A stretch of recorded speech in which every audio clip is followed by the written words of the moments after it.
છેલ્લા 8 દિવસથી પડેલા કમોસમી વરસાદના કારણે ખેડૂતોના પાકને થયેલા ભયંકર નુકસાન મુદ્દે માળિયાહાટીના તાલુકા કોંગ્રેસ સમિતિએ આજે ઉગ્ર વિરોધ નોંધાવ્યો છે। પૂર્વ ધારાસભ્ય બાબુભાઈ બાજા અને તાલુકા કોંગ્રેસ પ્રમુખ માલદેવભાઈ પીઠડિયાની આગેવાનીમાં અનેક ખેડૂતોએ મામલતદારને આવેદનપત્ર આપ્યું હતું। કોંગ્રેસ સમિતિએ આવેદનપત્રમાં સ્પષ્ટ શબ્દોમાં જણાવ્યું છે કે વરસાદના કારણે થયેલ નુકસાનીના સર્વે કરવાનું નાટક બંધ કરો અને તાત્કાલિક પાક ધિરાણ દેવું માફ કરો।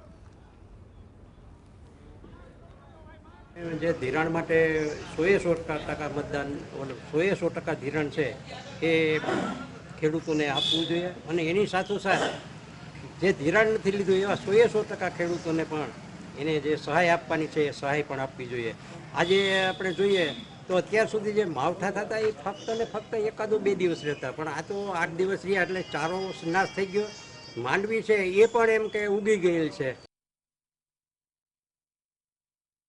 સરકારશ્રીને ઢંઢોળવા એવા છે કે ખેડૂતોને જે પાક ધિરાણ આપવામાં આવ્યું છે એ પાક ધિરાણ માફ કરે, ખેડૂતો ઉપર કંઈ સરકારી લેણા હોય એ પણ માફ કરે અને માફ કરવાની સાથે સાથે જે નાના ખેડૂતો હોય એને જે નુકસાન થયું છે એના માટે ચારાની પણ વ્યવસ્થા કરે, કારણ કે પશુપાલન સાથે સંકળાયેલા છે।